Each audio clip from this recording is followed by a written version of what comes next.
मला तुम्हाला एक किस्सा सांगायचा आहे। माझ्या सोसायटीमध्ये काल ना एक अचानक वेगळंच काहीतरी घडलं। दोन जीवाभावाचे मित्र त्यांच्यामध्ये अचानक काहीतरी झालं आणि एका मित्राने दुसऱ्या मित्राला इतकं जोराजोरात मारलं की तो रक्तबंबाळ झाला। मी त्याला विचारलं की का रे बाबा तू त्याला इतकं का मारलंस?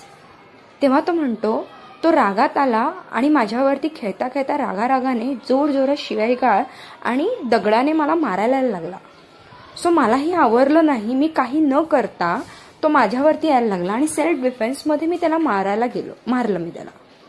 माझं म्हणणं एकच आहे, जेव्हा अशी सिच्युएशन येते, मी त्याला तेच म्हणाले, जेव्हा अशी सिच्युएशन येते आपण काहीही केलेलं नसतं आणि अचानक आपल्यावरती रागाच्या भरात कोणीतरी आपल्यावरती काही करत असेल, शेजारी म्हणा काही असेल, तेव्हा हे कसं करायचं हँडल की ते शेवटी वादळासारखं आहे। जेव्हा आपल्याकडे वादळ येतं तेव्हा आपण काय करतो, दरवाजे आणि खिडक्या हे बंदच करतो आपल्या।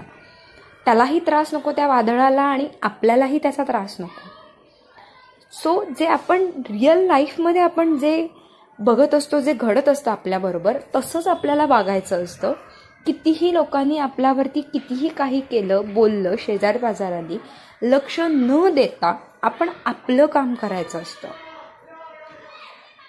बघा, हे तुम्हाला खूपच तुमच्या जीवनामध्ये पुढे घेऊन जाण्यासाठी चांगलं ठरेल।